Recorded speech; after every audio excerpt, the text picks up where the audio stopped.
Nasdem Ahmad Saroni menjadi ketua pelaksana Formula E di Jakarta disebut menyiratkan tujuan politis. Hal tersebut disampaikan pengamat politik dari Lingkar Madani Indonesia, Ray Rangkuti. Ray menilai ada agenda politik Nasdem di balik Formula E demi menyongsong pemilihan gubernur atau Pilgub DKI 2024 mendatang. Untuk info selengkapnya akan disampaikan rekan Dionisius Arya Bimasuci, wartawan Tribun Jakarta, yang kini sudah terhubung bersama kami. Halo Dion. Iya, halo rekan Mei. Silakan dengan informasi Anda dapat Anda jelaskan siapa sebenarnya sosok dari Ahmad Saroni ini. Iya Mei, jadi Ahmad Saroni ini merupakan seorang politikus dari Partai Nasdem. Dia kini menjabat sebagai Wakil Ketua Komisi 3 DPR RI. Selain itu, kini ia juga menjabat sebagai Sekjen Ikatan Motor Indonesia atau IMI. Sebelum menjabat sebagai anggota DPR RI, Ahmad Saroni ini dikenal dengan sebutan Crazy Rich Tanjung Priok. Begitu Mei. Ya, kemudian bagaimana pendapat pengamat soal penunjukan Saroni sebagai Ketua Pelaksana Formula E di Jakarta? Ya, pengamat politik Lingkar Madani Indonesia, Ray Rangkuti ini menilai ada agenda politik Nasdem di balik penunjukan Saroni sebagai Ketua Pelaksana Formula E di Jakarta. Menurutnya, Nasdem ingin mengorbitkan sosok Saroni untuk pemilihan gubernur pada 2024 mendatang. Apalagi belakangan kita tahu juga hubungan antara Gubernur Anies dengan Nasdem ini terlihat cukup dekat. Hal ini bisa terlihat dari kehadiran Anies di berbagai kegiatan yang diselenggarakan oleh Nasdem. Begitu, Mei. Lalu bagaimana peluang Saroni di Pilgub DKI mendatang? Ya, peluang Saroni untuk maju di Pilgub 2020 mendatang memang cukup besar. Ray menilai Saroni ini disiapkan oleh Nasdem untuk maju sebagai calon wakil gubernur DKI Jakarta pada 2024 mendatang. Terlebih sosoknya ini sudah cukup dikenal oleh warga Jakarta, khususnya di Jakarta Utara, dan juga penunjukannya sebagai Ketua Pelaksana Formula E ini disebutkan oleh Ray, ini menjadi peluang besar bagi Saroni untuk lebih dikenal oleh warga Jakarta, sekaligus menaikkan elektabilitasnya menjelang Pilgub 2024 mendatang. Begitu, Mei. Baik, terima kasih Dion dari Tribun Jakarta atas laporan Anda. Selamat bertugas kembali. Kita beralih ke informasi selanjutnya, Saudara. Berdalih tidak punya uang untuk membayar utang, Ibnu Khoir, pria 21 tahun warga Kabupaten Mesuji, nekat melakukan penjambretan. Ia menjambret mahasiswi yang sedang berboncengan sepeda motor di Jalan Pangeran Diponegoro, Kota Bandar Lampung. Ibnu dan temannya Wahyu kemudian berhasil ditangkap pihak kepolisian beberapa hari setelah kejadian.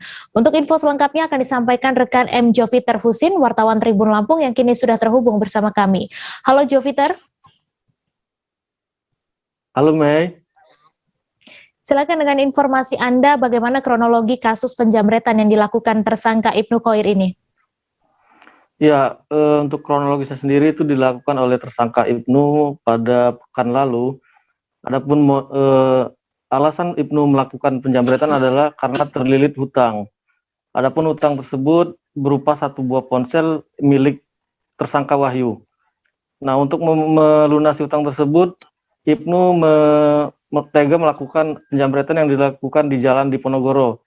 Adapun dari aksi tersebut, tersangka Ibnu mendapatkan 2 buah ponsel dari korbannya. Begitu, Mei.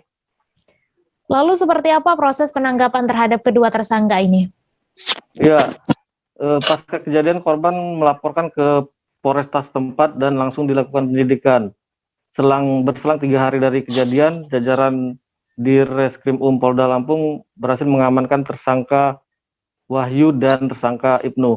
Adapun dari keterangan Wahyu diketahui bahwa eksekutor dari penjambretan tersebut dilakukan oleh Ibnu yang tak lain adalah teman Wahyu sendiri. Demikian, Mei. Baik, terima kasih Joviter atas laporan Anda. Selamat bertugas kembali. Kita beralih ke informasi selanjutnya, Saudara. Mantan Kepala Desa Muara Batu-Batu, Kecamatan Rundeng, Kota Subulu Salam, pada Jumat 26 November, resmi ditahan penyidik unit tindak pidana korupsi Polres Subulu Salam. Penahanan tersangka berinisial MS tersebut terkait kasus dugaan tindak pidana korupsi dana desa tahun anggaran 2018 hingga 2020. Dijelaskan ada 5 penyimpangan yang dilakukan tersangka MS berdasarkan hasil pemeriksaan. Untuk info selengkapnya akan disampaikan rekan Khalidin, wartawan Serambi News yang kini sudah terhubung bersama kami. Halo Khalidin. Halo Mei. Silakan dengan informasi Anda, bagaimana perjalanan kasus dugaan korupsi dana desa ini? Ya, selamat siang untuk pemirsa Tribun News dimanapun berada. Kasus penyelewengan dana desa, dugaan penyelewengan dana desa hingga ditangani oleh aparat kepolisian ini sudah berawal dari 2019. Namun kasus ini semakin mencuat di saat 2021.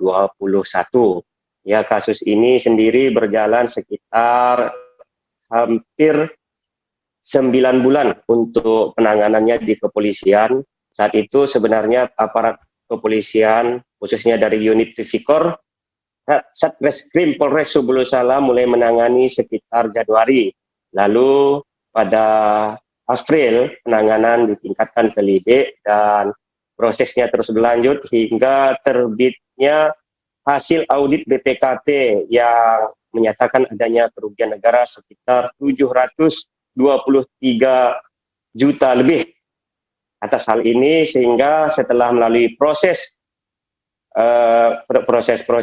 di kepolisian, pemeriksaan hingga adanya gelar perkara di Polda Aceh, maka tepat pada Kamis 25 November 2021 lalu itu Satreskrim Polres Kota Subulu Salam menetapkan mantan kepala desa berinisial MS berumur 47 tahun sebagai tersangka kasus dugaan korupsi dana desa 2018-2020. Begitu, Mek. Ya, kemudian dari informasi yang Anda dapatkan, berapa total tersangka dalam kasus ini? Ya, Mei, kami sudah mencoba untuk mengkonfirmasi Kapolres Subulu Salam AKBP Kori Wicaksono melalui Kasat Reskrim Ibda Deno Wahyudi terkait apakah adanya kemungkinan tersangka lain selain MS yang sudah ditetapkan Kamis lalu. Berdasarkan informasi yang kami terima, sejauh ini memang MS merupakan tersangka tunggal. Karena informasinya bahwa proses dugaan penyimpangan anggaran desa itu dilakukan secara sendiri-sendiri oleh sang kepala desa.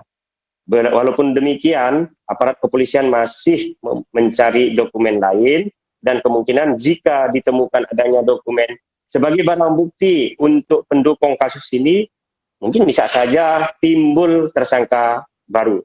Tapi sejauh ini mereka hanya menetapkan satu tersangka, yakni mantan kepala desa. Begitu, Mai. Kemudian apakah kasus penyimpangan dana desa yang disidik ini pertama kali atau sudah pernah ada kasus serupa? Ya, Mai. Untuk Kota Subulu Salam sendiri memang kasus penetapan sebagai tersangka terhadap salah seorang mantan kepala desa di Kota Subulu Salam ini merupakan pertama kali, ya, pertama kali kasus dana desa berakhir di proses hukum, dan ini menjadi sejarah bagi penegakan hukum khususnya tindak pidana korupsi, yaitu di mana ditetapkannya tersangka MS sebagai tersangka serta ditahan pada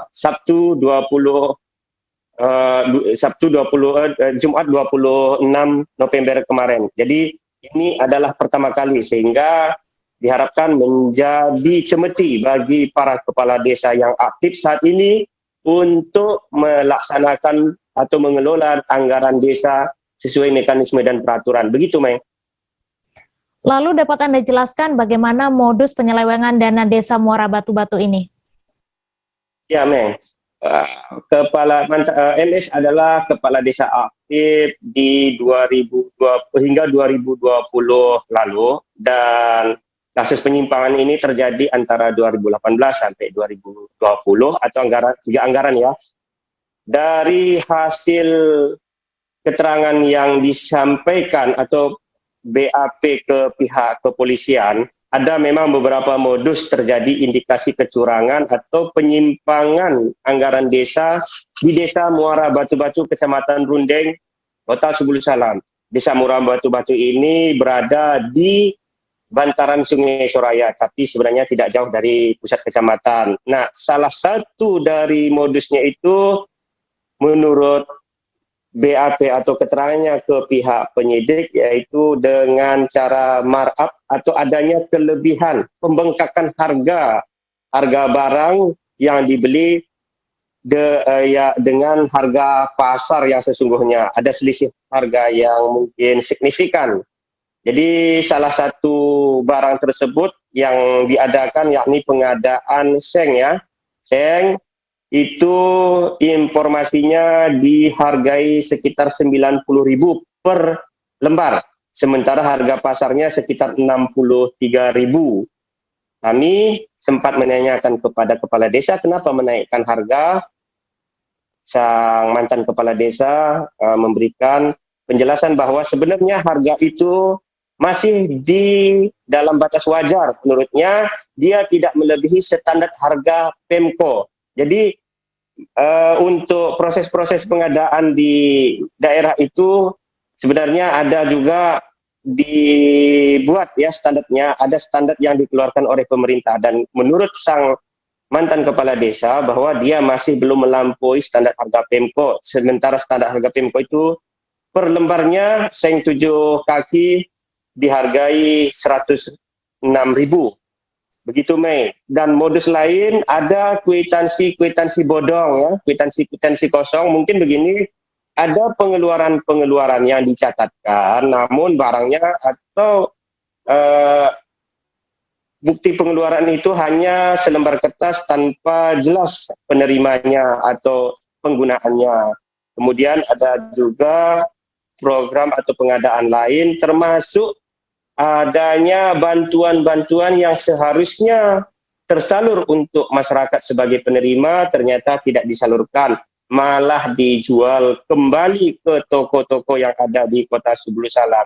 Jadi inilah antara lain modus-modus penyimpangan dana desa yang merugikan negara sekitar 723 juta lebih itu, rekan Mei.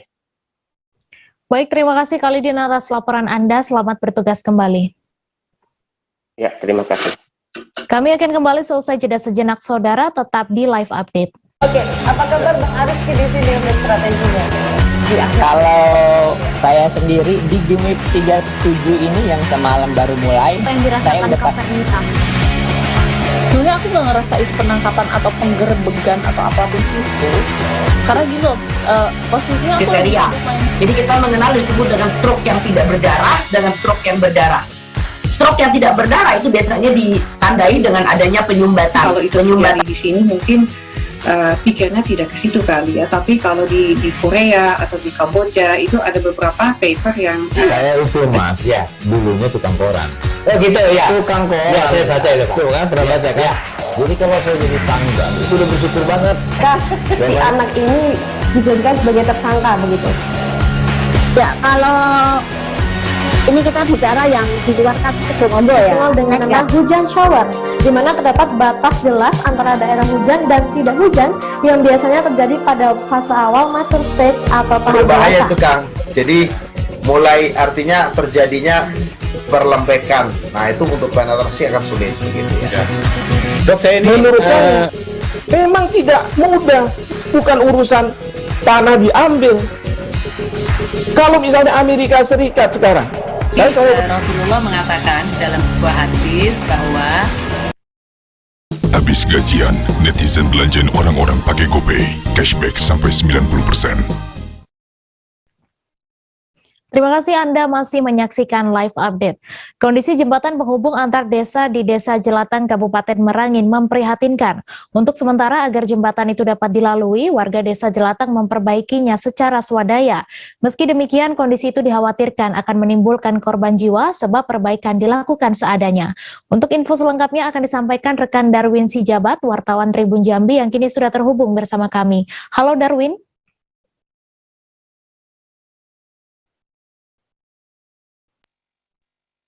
Ya, rekan Mei dan pemirsa Tribuners.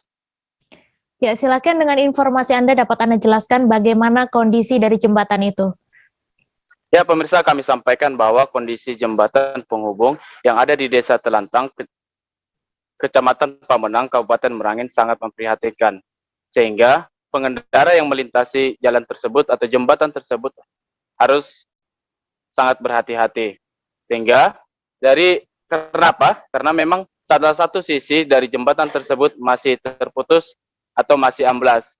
Sehingga dikhawatirkan ketika pengendara yang tidak berhati-hati ketika melintas dari jembatan ini, dikhawatirkan akan terjatuh ke bawah karena jembatan yang diperbaiki tersebut masih seadanya. Seperti itu rekan Mei. Ya, kemudian kira-kira apa penyebab jembatan itu bisa rubuh dan kapan rubuh dan apakah sudah sering rubuh memang? Ya, pemirsa, kami sampaikan bahwa jembatan itu sudah sering sekali rubuh. Hanya saja yang paling parahnya terjadi pada Jumat kemarin, di mana hampir seluruh sisi dari jembatan tersebut amblas ke bawah. Dan ini sudah sering diperbaiki oleh masyarakat secara swadaya. Namun, kerap kali jembatan ini rubuh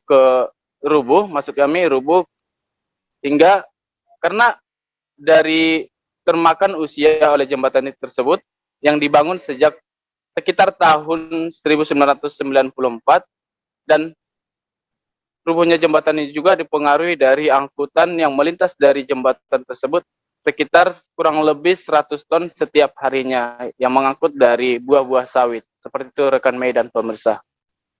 Kemudian dapat Anda jelaskan seperti apa perbaikan yang telah dilakukan?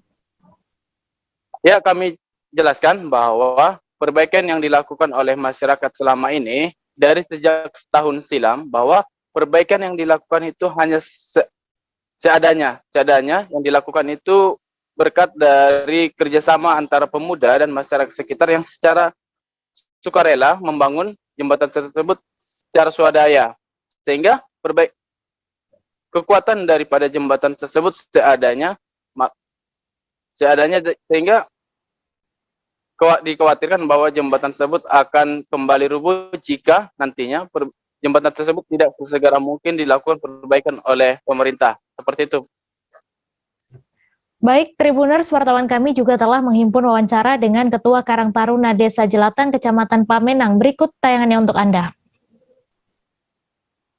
Dari kemarin sekitar jam 1:30 2. Ini sudah sering terjadi roboh, Bang? Sudah sering, Pak, tapi ya ambruknya yang parah kemarin itu. Sejak berapa? Ini diperbaiki dari ini seperti apa nih, Bang? Kita mau perbaiki. Perbaikinya ya sistem swadaya masyarakat kerjasama dari Desa Mantawak Baru, SPT, Desa Jelantang dan pemuda. Sudah pernah kita sampaikan ke pemerintah melalui pihak desa? Sudah pernah, sering sekali. Apa tanggapan pihak pemerintah desa? Ya, sampai saat sekarang belum ada tanggapannya. Apa nih ini harapan kita nih, Pak? Harapan kita apa nih? Harapannya semoga jembatan kami dibangun karena apa ini akses jalan ini satu-satunya. Kalau ini jembatan ini masih tidak dibangun karena lumpuh ekonomi masyarakat. Kita beralih ke informasi selanjutnya, Saudara. Dinas Perikanan Kota Jayapura telah menjangkau sebanyak 2.139 nelayan melalui 3 program unggulan pemberdayaan nelayan. 3 program unggulan tersebut diantaranya pengembangan perikanan tangkap, perikanan budidaya, serta penguatan daya saing produk perikanan. Dari ketiga program unggulan tersebut, 2.139 nelayan yang tersebar di berbagai distrik yang ada di Kota Jayapura telah merasakan manfaatnya. Untuk info selengkapnya akan disampaikan rekan Aldi Bimantara, wartawan Tribun Papua yang kini sudah terhubung bersama kami. Halo Aldi. Iya, halo Mei dan juga Tribuners. Dari Jayapura, Papua dilaporkan Dinas Perikanan Kota Jayapura meluncurkan 3 program unggulannya berbasis pemberdayaan nelayan di Kota Jayapura. Mei dan juga Tribuners, hingga kini dilaporkan sebanyak 2.139 nelayan telah merasakan manfaat dari program tersebut. Kepala Dinas Perikanan Kota Jayapura, Matei Sibi, mengatakan program tersebut bertujuan untuk memberikan penguatan kepada para nelayan terlebih di masa pandemi COVID-19. Mei. Iya, Aldi, melalui 3 program unggulan dari Dinas Perikanan Kota Jayapura ini, kemudian apa bantuan apa sajakah yang sudah diberikan kepada nelayan di sana? Iya, Mei dan juga Tribuners, memang Dinas Perikanan Kota Jayapura saat ini memiliki 3 program unggulan, yakni pengembangan perikanan tangkap, perikanan budidaya, dan penguatan daya saing produk perikanan. Berdasarkan wawancara saya bersama Kepala Dinas Perikanan Kota Jayapura, Matei Sibi, disebutkannya memang melalui program perikanan tangkap ini ada sekira 2.000 nelayan yang berhasil dibina. Bantuan yang diberikan kepada para nelayan ini berupa bantuan kapal motor, alat penangkap ikan, jaring, dan juga kebutuhan lainnya. Mei. Kemudian bagaimana respon nelayan di Kota Jayapura setelah menerima bantuan ini? Iya, Mei, memang berdasarkan wawancara saya bersama salah satu nelayan di Kampung Nelayan Hamadi, Distrik Jayapura Selatan, Kota Jayapura, Papua, bernama Bapak Hans Hamadi, dirinya mengaku bersyukur atas bantuan kapal motor dan juga alat penangkap ikan yang diberikan Dinas Perikanan Kota Jayapura kepadanya. Mei dan juga Tribuners, ia juga berharap ke depan pendampingan melalui program-program Dinas Perikanan seperti ini dapat terus dijalankan dan juga berlanjut guna pemberdayaan dan juga kesejahteraan para nelayan yang ada di Kota Jayapura. Mei. Iya, kemudian ke depannya setelah sukses dengan 3 program unggulan ini, kemudian adakah gebrakan selanjutnya dari Dinas Perikanan Kota Jayapura, Aldi?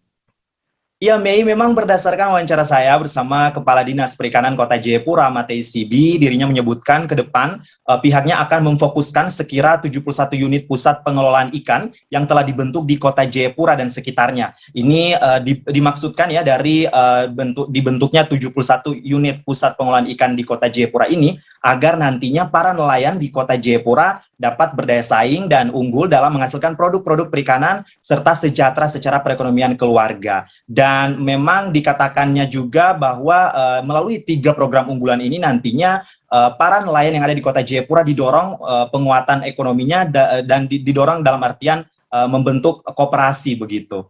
Mei, demikian untuk sementara dari Jayapura, kembali ke Anda di studio. Baik, Tribuners, wartawan kami juga telah menghimpun wawancara dengan Kepala Dinas Perikanan Kota Jayapura. Berikut tayangannya untuk Anda. Dapatkan informasi seputar vaksin COVID-19 di Google.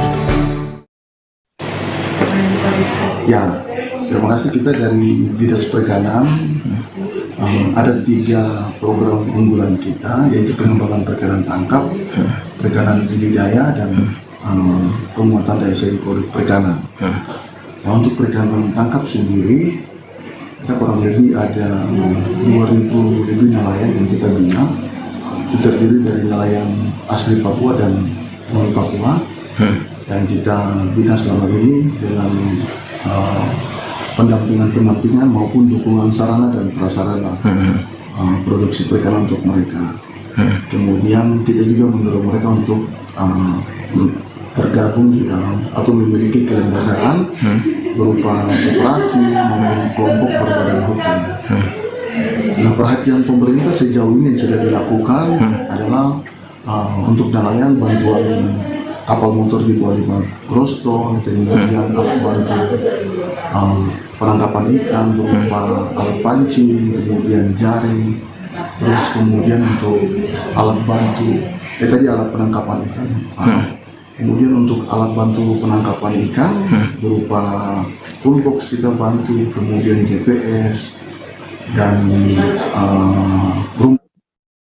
Kita beralih ke informasi selanjutnya. Saudara, Kepala Dinas Pekerjaan Umum dan Perumahan Rakyat atau PUPR Kabupaten Bulungan melakukan kegiatan bersih-bersih atau drainase saluran air di Jalan Salak. Hal tersebut lantaran banyak titik saluran air di Jalan Salak yang tersumbat dan terjadi genangan saat musim hujan. Kepala Dinas PUPR Kabupaten Bulungan Hairul menyampaikan untuk menangani drainase satu Kabupaten Bulungan ini masih mengalami kendala transportasi. Untuk info selengkapnya akan disampaikan rekan Jorgi Santana Silalahi, wartawan Tribun Kaltara yang kini sudah terhubung bersama kami. Halo Jorgi. Ya, halo Mei, selamat siang.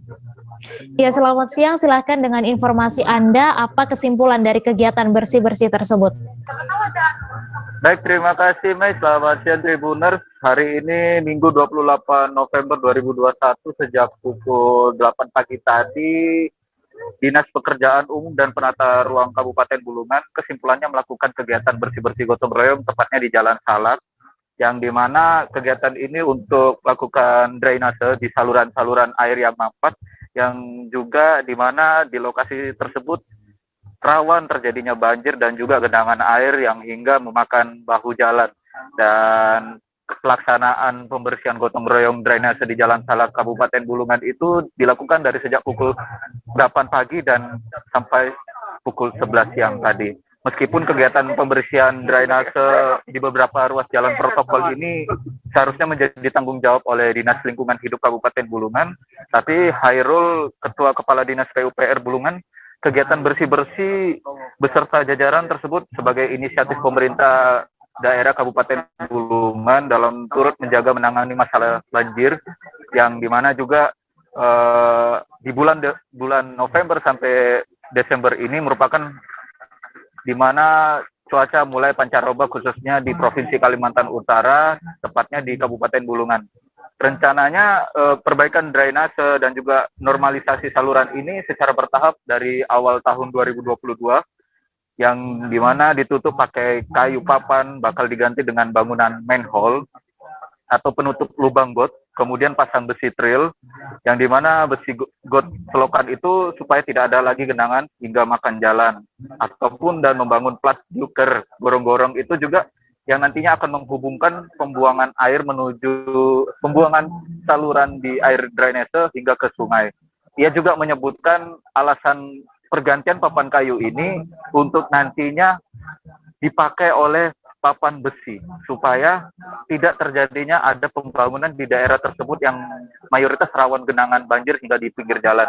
Dan ia juga menyebutkan sesuai peraturan daerah nomor 25 tahun 2002 tentang ketertiban dan kebersihan lingkungan dalam wilayah Kabupaten Bulungan pada pasal 4 huruf B dan C dan pasal 8 ayat 1 dan 2. Mei. Ya, kemudian apa kendala utama saat ini dari pihak Dinas PUPR sendiri?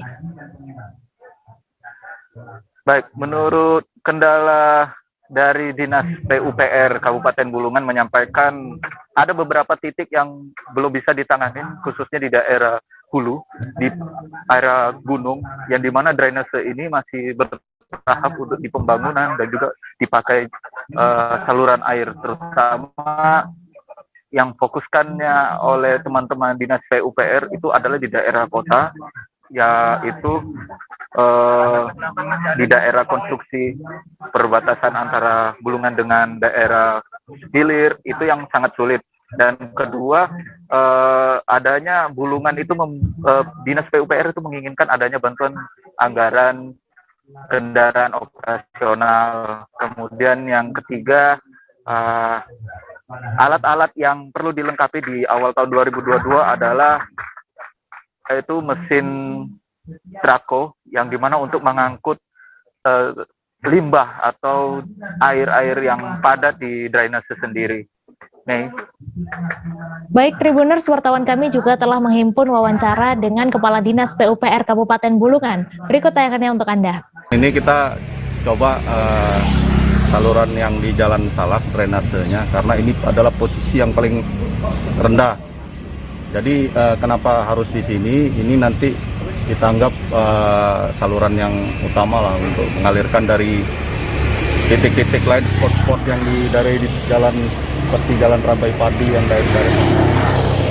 Nah, aliran airnya ini larinya ke Jalan Kolonel Taji. Nah, untuk ke depan semua di Jalan Buah-Buah ini, bahkan nanti mungkin ke tempat lain, karena kami ada timnya, itu kami itu ada tim surveinya. Nah, itu setiap hujan dia survei di titik-titik mana ada genangan. Dan kerjaan kami ini bukan hanya yang di dalam parit, yang di atas jalan juga kami keringkan. Seperti itu tadi di Jalan Langsat kita keringkan.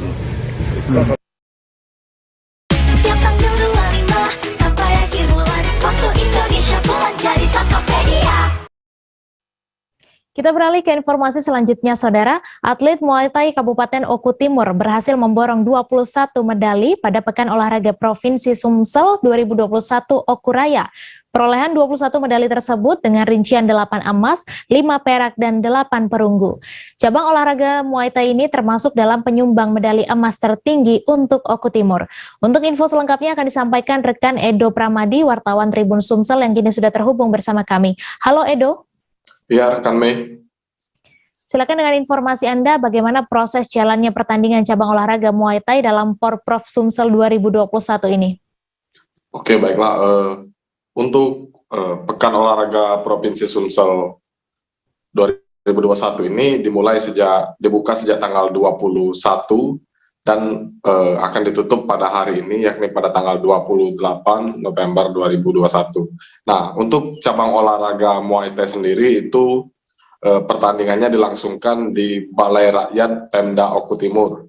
Nah, untuk pertandingan Muay Thai itu digelar dalam beberapa hari hingga akhirnya kemarin itu laga final pada tanggal 27 November. Nah, sejak dari awal hingga akhir laga pertarungan dari masing-masing kabupaten kota itu memberikan pertandingan yang baik, tidak ada kendala. Namun memang pada saat pertandingan itu ada beberapa atlet yang mengalami yang cedera seperti itu, sehingga langsung dibawa cepat oleh petugas medis ke rumah sakit untuk mendapatkan perawatan. Namun secara keseluruhan pertandingan cabang olahraga Muay Thai itu berlangsung dengan lancar dan aman. Untuk Oku Timur sendiri itu mendapatkan 21 medali. Baik itu dari gabungan dari medali emas, perak, dan perunggu. Demikian. Kemudian berapa target sebenarnya yang dipasang untuk atlet Muay Thai di Oku Timur ini? Kalau dari pihak Oku Timur sendiri sebenarnya hanya menargetkan 5 emas dalam pegelaran Porprov 2021 ini. Namun di luar dugaan, para kontingen atlet cabang olahraga Muay Thai dari Kabupaten Oku Timur ini berhasil mengumpulkan 8 emas, selain 8 emas, 5 perak, dan 8 perunggu. Jadi Ketua Pengurus Cabang Muay Thai Oku Timur sendiri, Reza Roka, menyebutkan bahwa anak-anak asuhannya itu semuanya melebihi target. Begitu, Mei. Kemudian bisa Anda sebutkan siapa salah satu atlet penyumbang emas untuk Oku Timur dan di tingkat apa? Salah satu atlet yang menyumbangkan emas untuk Oku Timur yakni Rio. Nah, si Rio ini berhasil mendapatkan emas di tingkat berat maksimal 54 kg. Selain itu, pada saat pertandingan, Rio ini disaksikan langsung oleh kedua orang tuanya, sehingga setelah usai bertanding, ia langsung turun ring dan langsung memeluk kedua orang tuanya. Terima kasih. Baik Tribuners, wartawan kami juga telah menghimpun wawancara dengan Rio, atlet Muay Thai Oku Timur, peraih emas. Berikut tayangannya untuk Anda. Hari ini jadi resmi dapat emas, Mas ya? Gimana tanggapannya untuk pertandingan hari ini? Yang pasti saya bersyukur sekali untuk kemenangan saya hari ini, dan saya makin semangat karena ada doa dari Om Dan juga. Jadi alhamdulillah itu. Sebelumnya persiapannya gimana untuk latihannya? Kemarin itu persiapan kami ada sekitar lebih dari 4 bulan lah untuk persiapan latihan Porprov ini di BK10. Di mana tuh? Di tempat kediaman Bapak Reza. Oke. Mas, sebelumnya sempat mengira nggak bahwa akan dapat emas atau gimana? Ya mengira mendapat emas itu sepertinya sedih ya, cuman bagaimana caranya saya bisa berusaha sekuat tenaga karena disupport dari kedua orang tua juga. Jadi alhamdulillah ini tadi mendapatkan juara 1. Ini di tingkat apa, Mas? Tingkat Porprov, Mas. Porprov berapa kilo? Apa, Mas? Berapa kilogram? Maksimal 54. Oke, Ibu. Ibu dari Rio, gimana, Bu? Apa yang ingin disampaikan sama Rio, Bu? Bapak aja, Pak.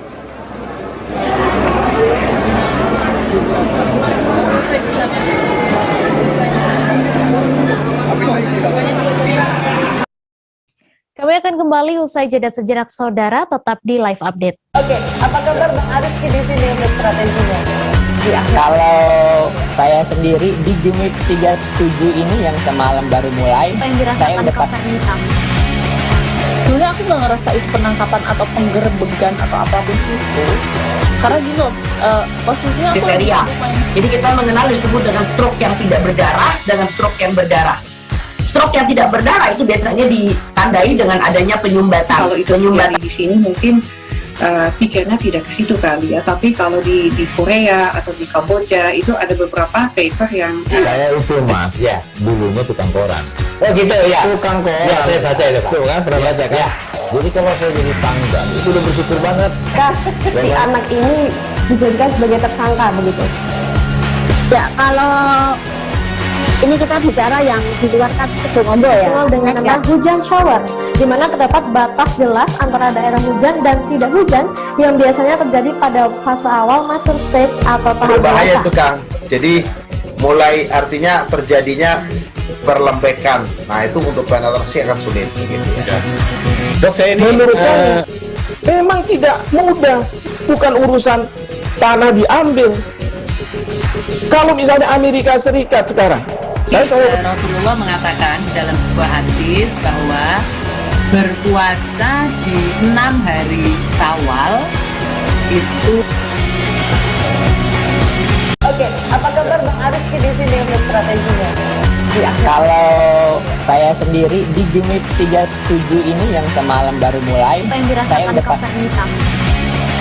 sebenarnya aku nggak ngerasa itu penangkapan atau penggerebegan atau apapun itu. Karena gini loh, posisinya aku kriteria. Jadi kita mengenal disebut dengan stroke yang tidak berdarah dengan stroke yang berdarah. Stroke yang tidak berdarah itu biasanya ditandai dengan adanya penyumbatan. Kalau itu penyumbatan di sini mungkin pikirnya tidak ke situ kali ya. Tapi kalau di Korea atau di Kamboja itu ada beberapa paper yang Saya itu Mas, ya dulunya tukang koran. Oh gitu ya. Tukang koran. Ya, saya baca itu Pak. Tuh kan, pernah baca kan? Ya. Jadi kalau saya jadi tanggal, itu udah bersyukur banget. Si anak ini dijadikan sebagai tersangka begitu. Ya, kalau ini kita bicara yang di luar kasus Situbondo ya. Dengan nama hujan shower, di mana terdapat batas jelas antara daerah hujan dan tidak hujan yang biasanya terjadi pada fase awal mature stage atau tahap Berbahaya dewasa. itu Kang. Jadi mulai artinya terjadinya perlembekan. Nah itu untuk penetrasi akan sulit. Gitu ya. Dok, saya ini menurut saya memang tidak mudah, bukan urusan tanah diambil. Kalau misalnya Amerika Serikat sekarang, Rasulullah mengatakan dalam sebuah hadis bahwa berpuasa di 6 hari Syawal itu. Oke, apa kabar Bang Arif di sini untuk strateginya? Kalau saya sendiri di Jumip 37 ini yang semalam baru mulai, saya udah sebenarnya aku nggak ngerasa itu penangkapan atau penggerebegan atau apapun itu. Karena gini loh, posisinya aku kriteria.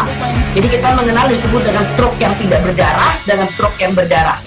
Stroke yang tidak berdarah itu biasanya ditandai dengan adanya penyumbatan. Kalau itu penyumbatan di sini mungkin pikirnya tidak ke situ kali ya. Tapi kalau di Korea atau di Kamboja itu ada beberapa paper yang Saya itu Mas, ya dulunya tukang koran. Oh gitu ya. Tukang koran. Ya, saya baca itu Pak. Tuh kan, pernah baca kan? Ya. Jadi kalau saya jadi tanggal, itu udah bersyukur banget. Si anak ini dijadikan sebagai tersangka begitu. Ya, kalau ini kita bicara yang di luar kasus Situbondo ya. Dengan nama hujan shower, di mana terdapat batas jelas antara daerah hujan dan tidak hujan yang biasanya terjadi pada fase awal mature stage atau tahap Berbahaya dewasa. itu Kang. Jadi mulai artinya terjadinya perlembekan. Nah itu untuk penetrasi akan sulit. Gitu ya. Dok, saya ini menurut saya memang tidak mudah, bukan urusan tanah diambil. Kalau misalnya Amerika Serikat sekarang, Rasulullah mengatakan dalam sebuah hadis bahwa berpuasa di 6 hari Syawal itu. Oke, apa kabar Bang Arif di sini untuk strateginya? Kalau saya sendiri di Jumip 37 ini yang semalam baru mulai, saya udah sebenarnya aku nggak ngerasa itu penangkapan atau penggerebegan atau apapun itu. Karena gini loh, posisinya aku kriteria. Jadi kita mengenal disebut dengan stroke yang tidak berdarah dengan stroke yang berdarah. Stroke yang tidak berdarah itu biasanya ditandai dengan adanya penyumbatan. Kalau itu terjadi di sini mungkin pikirnya tidak ke situ kali ya, tapi kalau di Korea atau di Kamboja itu ada beberapa paper yang saya itu mas, ya dulunya tukang koran. Oh gitu ya. Tukang koran. Ya, saya baca itu Pak. Tuh kan, pernah baca kan? Ya. Jadi kalau saya jadi pangdam itu udah bersyukur banget. Si anak ini dijadikan sebagai tersangka begitu. Ya, kalau ini kita bicara yang di luar kasus Situbondo ya. Dengan nama hujan shower, di mana terdapat batas jelas antara daerah hujan dan tidak hujan yang biasanya terjadi pada fase awal mature stage atau tahap Berbahaya dewasa. tuh Kang. Jadi mulai artinya terjadinya perlembekan. Nah itu untuk penetrasi akan sulit begitu ya. Dok, saya ini menurut saya memang tidak mudah, bukan urusan tanah diambil. Kalau misalnya Amerika Serikat sekarang, saya satukan semangat, dukung usaha lokal untuk Indonesia bangkit bersama.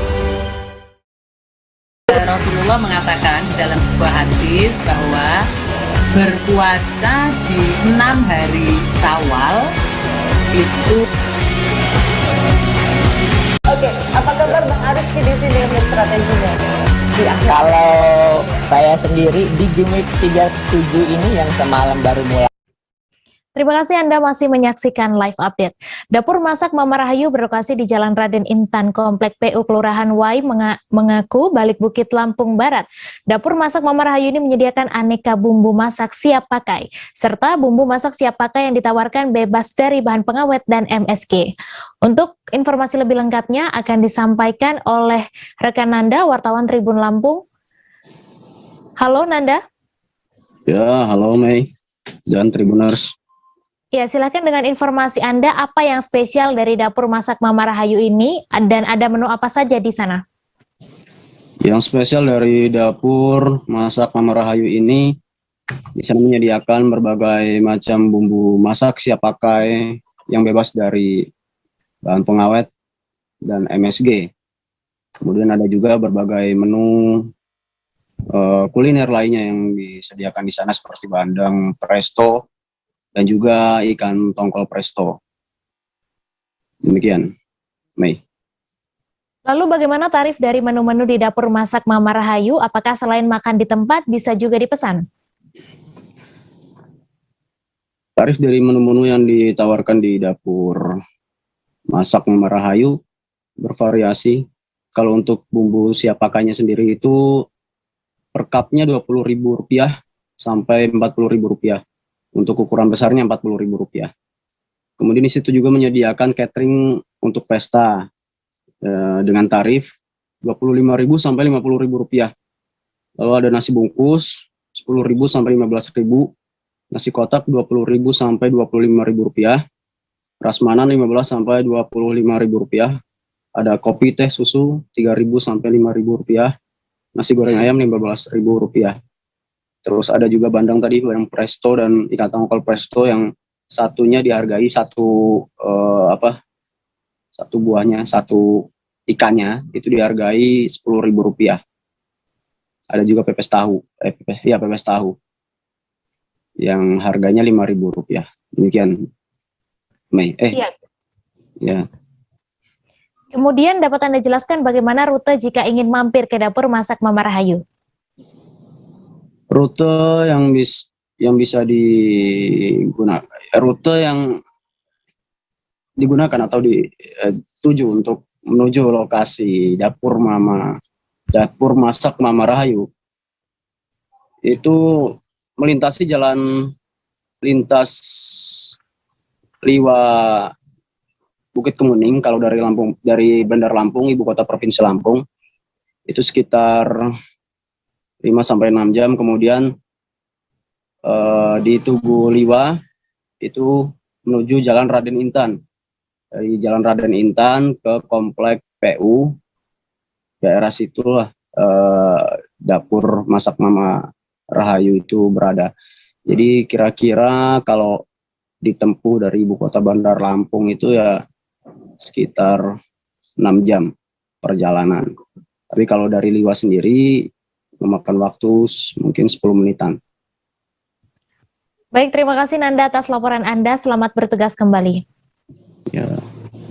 Kita beralih ke informasi selanjutnya, Saudara. Beberapa desa di Kabupaten Musirawas Utara, Sumatera Selatan sudah memasuki musim panen buah durian. Para penjual durian biasanya menjajakan dagangannya di pinggir jalan dekat kebun mereka. Ada juga yang berjualan di pasar tradisional setempat atau dibawa keliling ke desa-desa bahkan keluar daerah. Bagi yang ingin menikmati buah berduri ini bisa menyantap langsung di kebunnya karena lebih nikmat dan buahnya fresh karena baru jatuh dari pohon. Untuk info selengkapnya akan disampaikan rekan Rahmat Aizullah, wartawan Tribun Sumsel, yang kini sudah terhubung bersama kami. Halo Rahmat.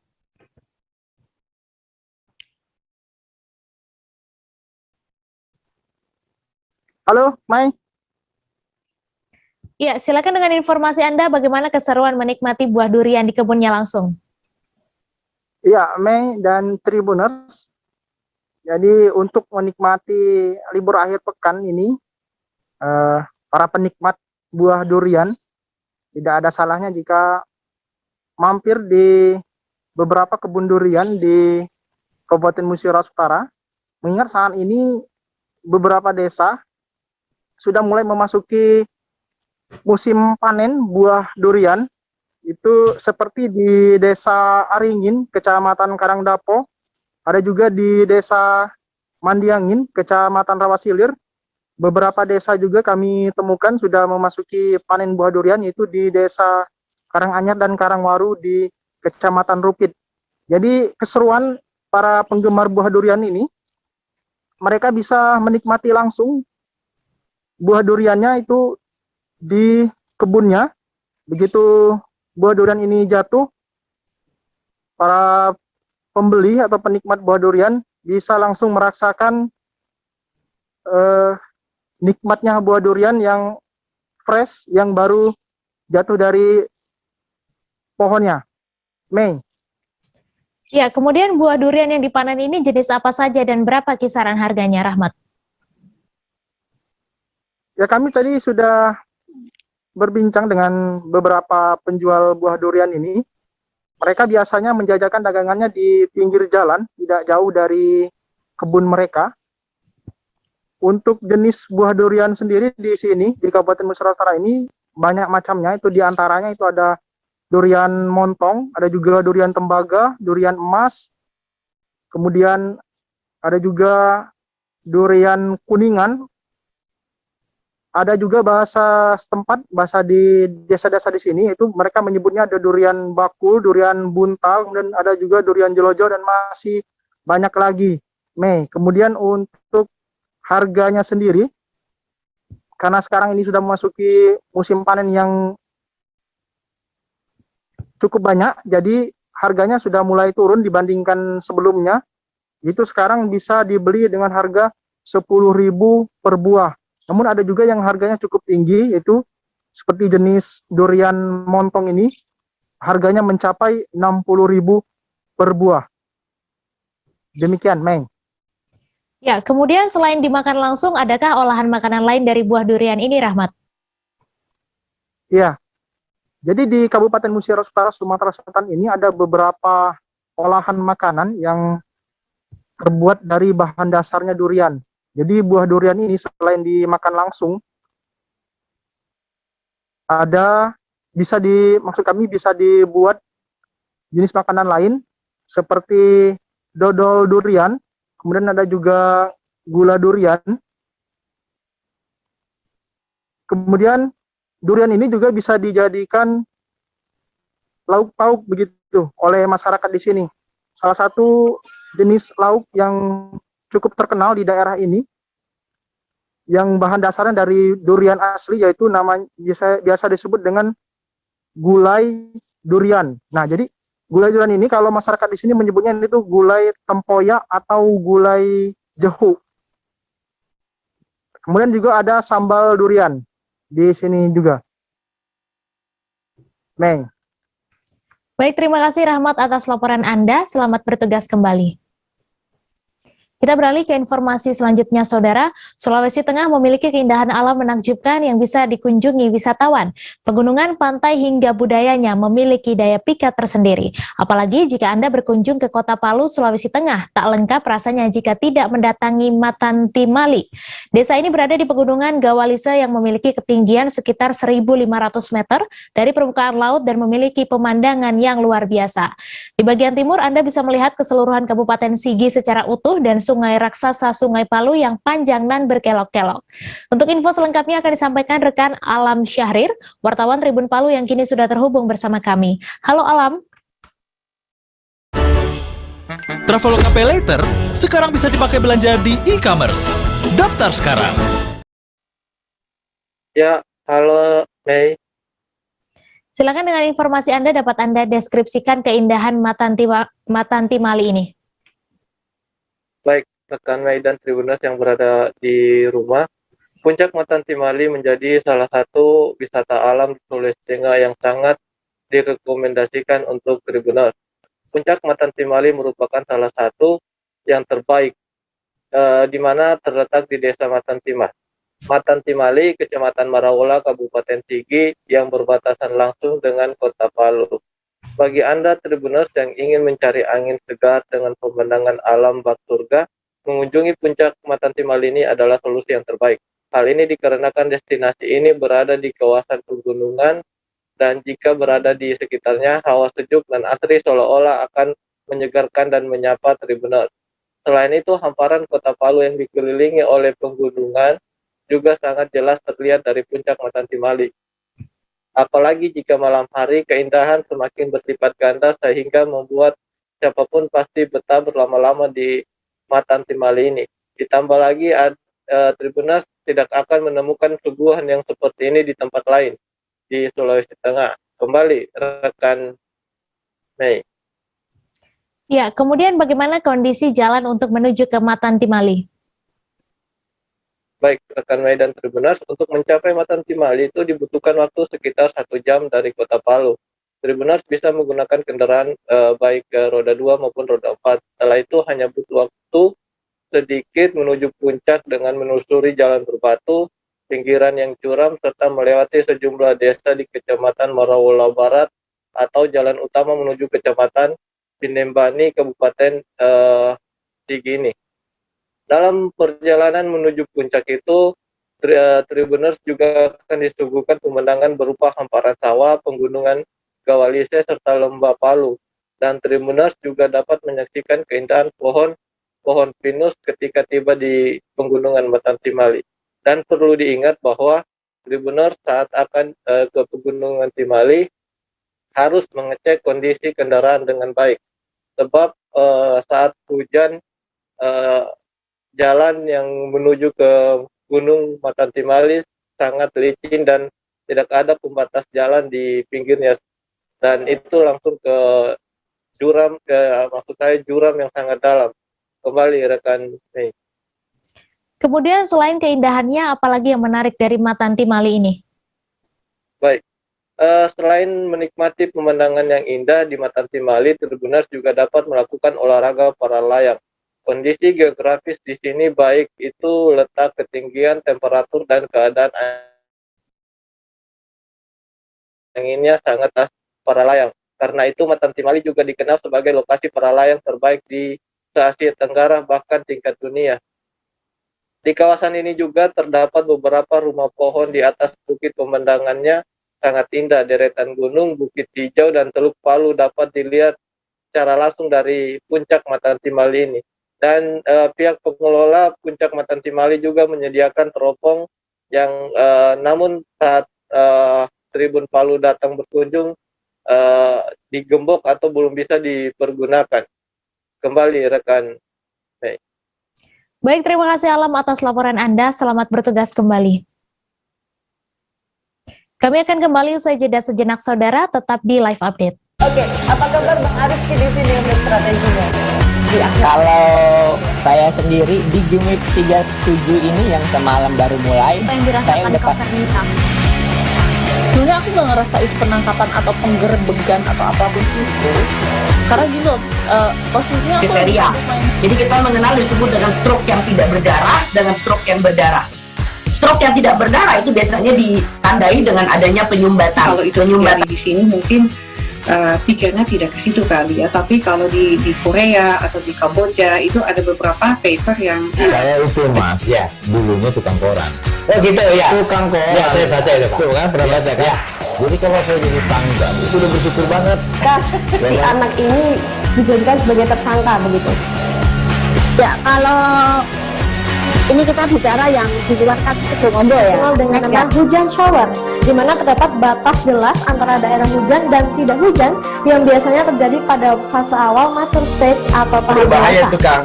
Jadi mulai artinya terjadinya perlembekan. Nah itu untuk penetrasi akan sulit. Gitu, ya. Dok, saya ini menurut saya memang tidak mudah, bukan urusan tanah diambil. Kalau misalnya Amerika Serikat sekarang, Rasulullah mengatakan dalam sebuah hadis bahwa berpuasa di 6 hari Syawal itu. Oke, apa kabar Bang Arif di sini untuk strateginya?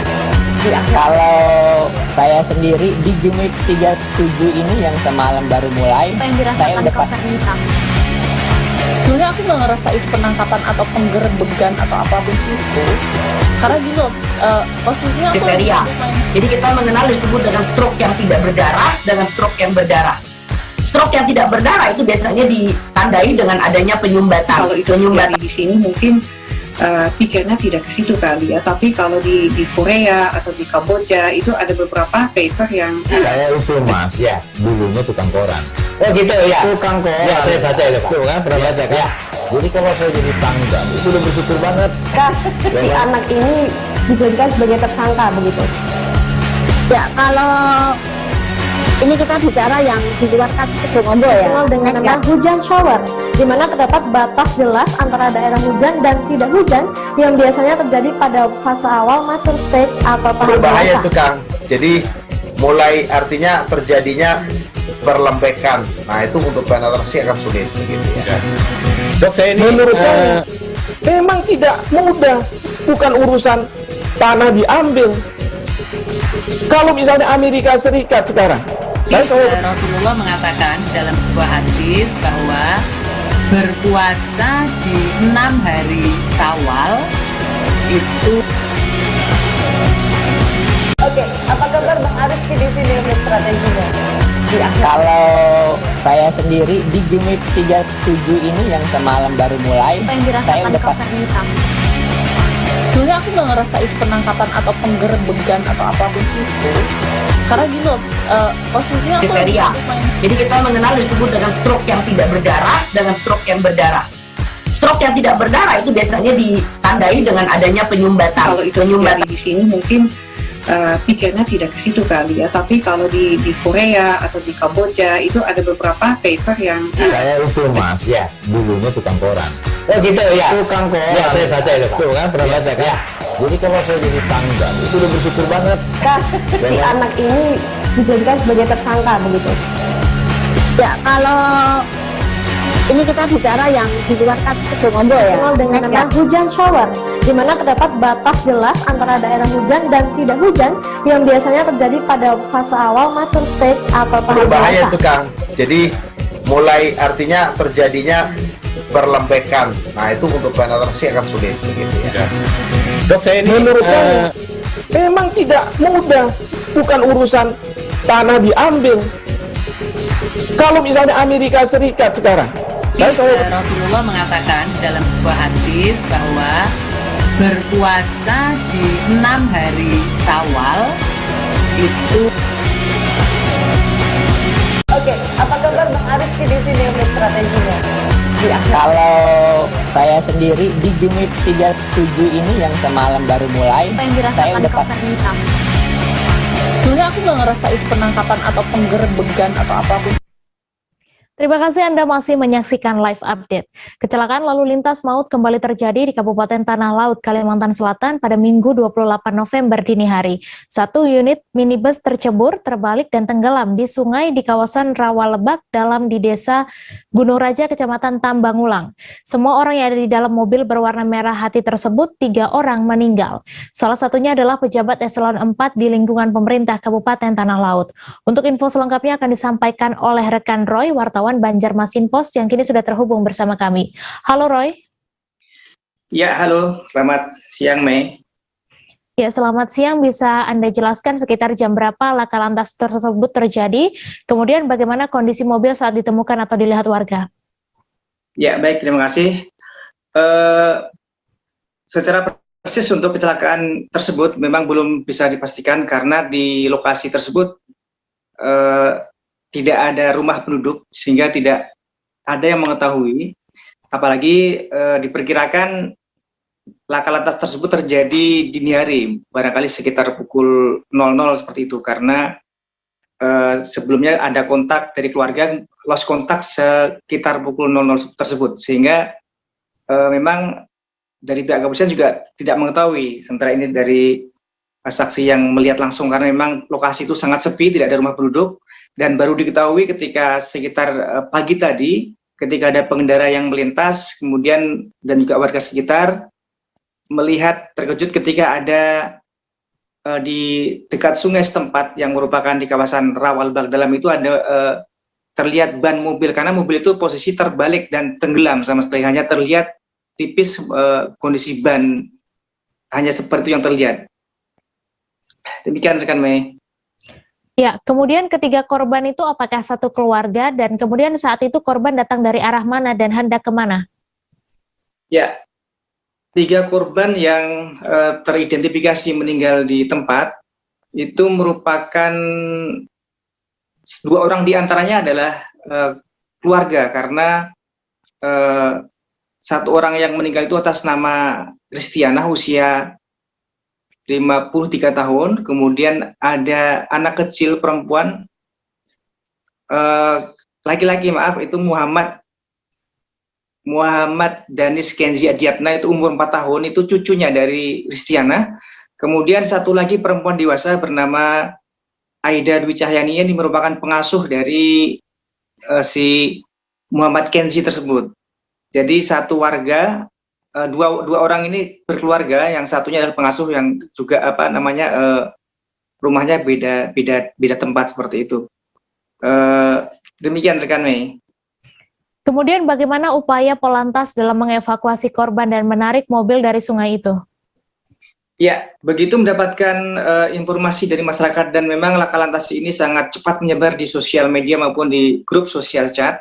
Kemudian petugas lantas langsung turun ke lokasi, sekitar kita pantau tadi sekitar pukul 8 sudah meluncur ke lokasi. Memang jarak dari kota Peliri juga lumayan jauh, sekitar puluhan kilometer. Kemudian petugas juga sempat mengalami kesulitan karena posisi mobil itu berada di sungai, di lahan Rawalebak yang cukup dalam, sehingga petugas juga menggunakan alat bantu. Kalau tidak keliru, dibantu dengan sejenis truk untuk menarik dari sungai ke daratan. Setelah itu kemudian juga mengevakuasi korban ke Rumah Sakit Haji Bu Yasin, dan kemudian juga menarik mobil tersebut ke Polsek Tambangulang karena peristiwa tersebut terjadi di wilayah hukum Polsek Tambangulang. Demikian rekan Mei. Kemudian di kalangan pegawai Pemkab Tala, seperti apa figur korban di mata mereka? Ya, memang korban ini adalah salah satu pejabat eselon 4 di lingkungan Dinas Tenaga Kerja dan Perindustrian Tanah Laut, sehingga para sanak kerabat dan koleganya berdatangan sejak pagi, termasuk dari lingkungan pegawai di Disnakerin Tanah Laut, termasuk ada kepala dinas yang tadi juga kita lihat datang melayat ke rumah duka. Dan saya juga sempat berinteraksi dengan kepala dinas tersebut, Pak Masturi, mengatakan bahwa almarhum ini merupakan figur pegawai yang sangat disiplin dan disebut sebagai agen perubahan, terutama dalam hal reformasi birokrasi, karena sejak almarhum bertugas di Disnakerin dan menangani bidang reformasi, capaian Disnakerin dalam hal reformasi birokrasi melonjak naik dari posisi semula 14 tahun 2019 naik ke peringkat 4 pada tahun 2020 yang lalu. Demikian rekan Mei. Ya, kemudian korban diketahui adalah pejabat Disnakerin Tanah Laut. Kemudian apa yang akan dilakukan keluarga besar instansi itu? Ya, tadi keterangan dari Kepala Dinas Tenaga Kerja dan Perindustrian Tanah Laut, Pak Masturi, mengatakan bahwa besok pagi, awal pekan, yang biasanya tiap awal pekan itu dilaksanakan pengajian, tausiah biasa di kantor tersebut. Nah, untuk khusus besok, tadi diinformasikan akan dilakukan tahlilan khusus untuk mendoakan almarhumah. Demikian rekan Mei. Baik, terima kasih Roy atas laporan Anda. Selamat bertugas kembali. Kita beralih ke informasi selanjutnya, Saudara. Pengurus Provinsi Persatuan Angkat Berat Seluruh Indonesia atau PABERSI Kalimantan Selatan resmi menggelar kejuaraan Provinsi 2021 di Pusat Kebugaran Sela Fitness BHM Teluk Tiram, Banjarmasin pada Minggu 28 November. Kejurprov ini digelar sebagai rangkaian kegiatan PABERSI Kalsel tahun 2021 yang mana diikuti perwakilan dari 9 pengurus kabupaten atau kota yang berpartisipasi. Perhelatan Kejurprov ini bertujuan untuk mencari bibit-bibit atlet potensial di Kalsel dan meratakan kekuatan di pengcap-pengcap yang ada. Untuk informasi lebih lengkapnya akan disampaikan oleh rekan Amirul Yusuf, wartawan Banjarmasin Post yang kini sudah terhubung bersama kami. Halo Amirul. Halo Mei, selamat siang. Selamat siang, silakan dengan informasi Anda bisa dijelaskan dalam rangka apa perhelatan kejuaraan Provinsi Angkat Berat ini? Kejurprov ini digelar sebagai rangkaian kegiatan PABERSI Kalsel 2021 setelah sebelumnya menggelar pelatih dan wasit dan taperprov di 2 hari sebelumnya. Demikian. Kemudian ada berapa dan dari mana saja peserta kejuaraan Provinsi Angkat Berat ini? Total atlet yang ikut yaitu 42 peserta dari 9 kabupaten kota, pengurus kabupaten kota. Totalnya ada 13 kabupaten, namun 4 diantaranya menyatakan absen dan tidak mengikuti Kejurprov tahun ini. Lalu berlangsung dari kapan dan berapa nomor yang dipertandingkan? Untuk ajang Kejurprov ini cuma berlangsung 1 hari sampai mungkin selesainya nanti malam. Untuk yang dipertandingkan di kategori putri ada 7 kelas, sedangkan di kategori putra ada 8 kelas. Demikian, Mei. Baik, Tribuners, wartawan kami juga telah menghimpun wawancara dengan Ketua Umum PABERSI Kalsel. Berikut tayangannya untuk Anda. Tanggapan kami untuk para atlet sekarang sangat bagus, sangat memuaskan. Apalagi sekarang banyak adanya junior-junior yang ikut berpartisipasi dalam Kejurprov kali ini. Nah Pak, mungkin nanti bagaimana Pak ke depannya Pak? Apakah ada program khusus untuk junior sendiri nih Pak? Untuk 2022 kemungkinan kita lihat dulu apakah COVID sudah reda atau belum. Kalau misalkan COVID sudah reda, apalagi PPKM level 1, mungkin kita akan adakan khusus untuk junior. Jadi pembibitan akan terus dilakukan Pak ya? Kita beralih ke informasi selanjutnya, Saudara. Final Indonesia Open 2021 digelar pada Minggu 28 November pukul 12 waktu Indonesia Barat atau pukul 13 WITA. Partai puncak tersebut bakal tersaji di lapangan 1 Bali International Convention Center Nusa Dua Bali. Berdasarkan pantauan Tribun Network, aktivitas di venue pertandingan itu terlihat ramai sejak pukul 10.30 waktu Indonesia Barat. Para penyelenggara tengah menyiapkan broadcasting untuk penyiaran acara di televisi. Selain itu, announcer terdengar melakukan cek sound, lighting, atau tata lampu pun tak luput dari persiapan penyelenggara. Panggung untuk juara 1 dan 2 serta piala sudah siap dalam final turnamen level Super 1000 tersebut. Diketahui ada 5 pertandingan pada partai puncak kali ini, yang mana 2 wakil Indonesia akan berlaga. Untuk info selengkapnya akan disampaikan rekan Ramadan, wartawan Tribun Network, yang kini sudah terhubung bersama kami. Halo Rama. Halo rekan Mei. Silakan dengan informasi Anda, bagaimana persiapan penyelenggara jelang final ini?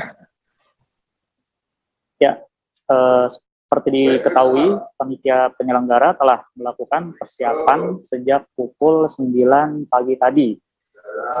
para penyelenggara menyiapkan segala persiapannya untuk partai final pada hari ini, yaitu di mana panggung untuk para tamu VVIP telah disiapkan sejak pukul 10 pagi tadi. Namun tidak terisi penuh pada pertandingan kali ini.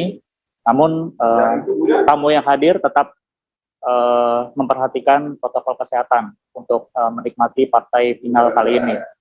Namun maksud saya selain itu persiapan juga dilakukan oleh penyelenggara seperti menyiapkan broadcasting untuk penyiaran acara di televisi. Announcer juga tadi terdengar melakukan cek sound di lapangan untuk memastikan kelancaran pada partai final kali ini. Lalu panggung untuk juara 1 dan juara 2 pun dan serta piala untuk para atlet yang bertanding pada hari ini pun sudah disiapkan oleh penyelenggara. Seperti itu, rekan Mei. Iya, kemudian dari informasi yang Anda dapatkan, ada berapa pertandingan hari ini dan siapa saja wakil Indonesia? Ya, pada partai final kali ini ada 5 pertandingan yang akan digelar pada final Indonesia Open 2021, yaitu di mana 2 wakil Indonesia akan berlaga pada hari ini. Pada partai pertama, tunggal putri, yaitu Ah Sen-yong dari Korea Selatan melawan Ratchanok Intanon sudah digelar, di mana An Se-yong berhasil menjadi juara pada turnamen kali ini setelah menumbangkan Intanon 2 game langsung dengan skor 21-17, 22-20 dalam waktu 46 menit. Pencapaian An Se-yong ini bisa dibilang mengulang prestasinya pada Indonesia Master 2021 pada pekan lalu, seperti itu. Jadi bisa dibilang An Se-yong ini menjadi juara berturut-turut, yaitu pada Indonesia Master dan Indonesia Open 2021 pada kali ini. Lalu partai kedua sedang berlangsung saat ini, yaitu di mana ganda putri andalan Indonesia yaitu Grecia Poli, Apriani Rahayu akan bertanding melawan pasangan ganda putri Jepang yaitu Nami Matsuyama dan Chiharu Shida dari Jepang. Pada interval game pertama, Grecia Apriani berhasil memenangi laga dengan skor 11-10. Lalu di ganda campuran, di mana Yuta Watanabe dan Arisa Higashino dari Jepang akan menghadapi Decapol Puaparandokroh serta Sapsire Taira Tadachai dari Thailand. Lalu yang keempat yaitu ganda putra, di mana Marcus Fernaldi Gideon serta Kevin Sanjaya Sukamulyo akan melawan pasangan Jepang yaitu Takuro Hoki dan Yugo Kobayashi. Ini bisa dibilang juga menjadi partai ulangan, di mana sebelumnya mereka sudah bertemu di Indonesia Master 2021, di mana saat itu Marcus Kevin harus mengakui ketangguhan dari Hoki Kobayashi. Lalu di partai terakhir ada tunggal putra, di mana kejutan terjadi, yaitu tunggal putra Singapura, yaitu Loh Ken Yew berhasil lolos ke partai final kali ini, dan nantinya dia akan berhadapan dengan Victor Axelsen dari Denmark, yang sebelumnya berhasil mengalahkan Jonathan Christie di semifinal Indonesia Open 2021. Itu rekan Mei. Baik, terima kasih Ramadan atas laporan Anda. Selamat bertugas kembali. Kami akan kembali usai jeda sejenak saudara, tetap di Live Update. Oke, apa kabar Bang Arief di sini untuk strateginya? Kalau saya sendiri di game 37 ini yang semalam baru mulai, saya udah hitam. Sebenarnya aku nggak ngerasain penangkapan atau penggerbegan atau apapun itu, karena gini loh, posisinya aku kriteria. Jadi kita mengenal disebut dengan stroke yang tidak berdarah dengan stroke yang berdarah. Stroke yang tidak berdarah itu biasanya ditandai dengan adanya penyumbatan. Kalau itu terjadi di sini mungkin pikirnya tidak ke situ kali ya, tapi kalau di Korea atau di Kamboja itu ada beberapa paper yang saya itu mas, ya dulunya tukang koran. Oh gitu ya, tukang koran. Ya saya baca itu Pak. Tuh kan pernah baca kan? Ya. Jadi kalau saya jadi tanggal itu udah bersyukur banget. Si anak ini dijadikan sebagai tersangka begitu. Ya, kalau ini kita bicara yang di luar kasus Situbondo ya. Dengan nama hujan shower, di mana terdapat batas jelas antara daerah hujan dan tidak hujan yang biasanya terjadi pada fase awal mature stage atau tahap Berbahaya dewasa. itu Kang. Jadi mulai artinya terjadinya perlempekan. Nah itu untuk penetrasi akan sulit gitu ya. Dok, saya ini menurut saya memang tidak mudah, bukan urusan tanah diambil. Kalau misalnya Amerika Serikat sekarang, Rasulullah mengatakan dalam sebuah hadis bahwa berpuasa di 6 hari Syawal itu. Oke, apa kabar Bang Arif di sini untuk strateginya? Ya, kalau saya sendiri di Jumit 37 ini yang semalam baru mulai, saya udah pasti. Sebenarnya aku nggak ngerasa itu penangkapan atau penggerbegan atau apapun itu, karena gini loh, posisinya aku Kriteria. Jadi kita mengenal disebut dengan stroke yang tidak berdarah dengan stroke yang berdarah.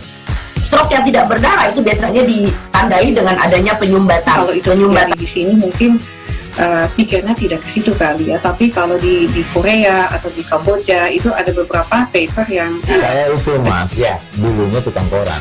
Oh gitu ya. Tukang koran. Ya, saya baca itu Pak. Tuh kan, pernah baca kan? Jadi kalau saya jadi tanggal itu udah bersyukur banget. Si anak ini dijadikan sebagai tersangka. Halo. Terima kasih saudara, Anda masih menyaksikan live update.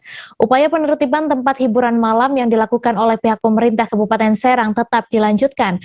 THM itu berada di Jalan Lingkar Selatan, Kecamatan Karmatwatu, Kabupaten Serang, Banten. Hal tersebut disampaikan oleh Wakil Bupati Serang, Panji Tirtayasa, usai melakukan rapat bersama dengan Forkompimda terkait penertiban THM di Pendopo Bupati Serang pada Jumat 26 November. Untuk kabar selengkapnya akan disampaikan rekan Desi Purnamasari, wartawan Tribun Banten yang kini sudah terhubung bersama kami. Halo Desi. Ya, halo rekan Mei. Iya, silakan dengan informasi Anda berapa personel yang akan diturunkan. Ya, baik, terima kasih.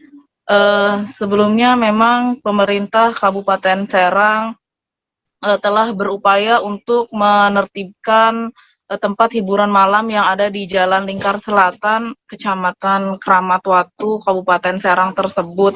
Namun rencana penertiban tersebut memang tidak berjalan lancar lantaran adanya ormas serta karyawan dan juga pemandu lagu yang turut menolak pembongkaran tersebut. Maka dengan demikian pemerintah Kabupaten Serang terus berupaya untuk melanjutkan penertiban hiburan malam tersebut yang memang rencananya akan dilakukan pada Selasa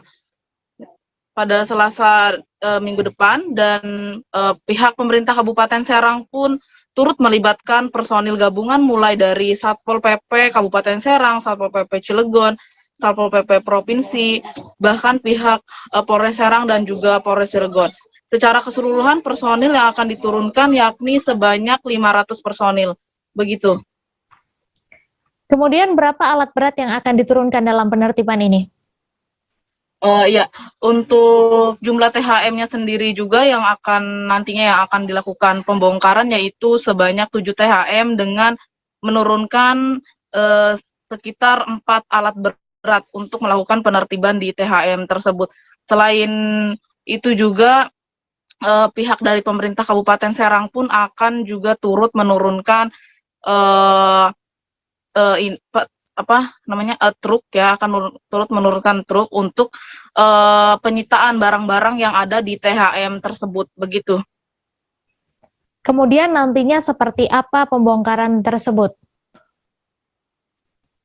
Ya, untuk pembongkarannya sendiri, Wakil Bupati Serang Panji Tirtayasa menegaskan bahwa pembongkaran tersebut tidak akan merusak bangunan konstruksinya karena memang dikhawatirkan pihak pengelola akan mempergunakan kembali THM tersebut dengan sebagaimana fungsinya, yakni ya bukan diperuntukkan bagi THM namun diperuntukkan bagi resto, begitu. Dan nantinya juga akan turut dilakukan pengosongan, namun memang pembongkaran tidak akan merusak konstruksi bangunan tersebut. Begitu. Baik, terima kasih Desi atas laporan Anda. Selamat bertugas kembali. Informasi tadi sekaligus menutup perjumpaan kita dalam live update hari ini. Tribuners, lantaran masih di tengah pandemi, kami kembali mengingatkan untuk selalu menerapkan protokol kesehatan dimanapun Anda berada. Saya Meisa Desirait beserta kru yang bertugas pamit. Terima kasih dan sampai jumpa. Jangan lupa like, subscribe, dan share ya!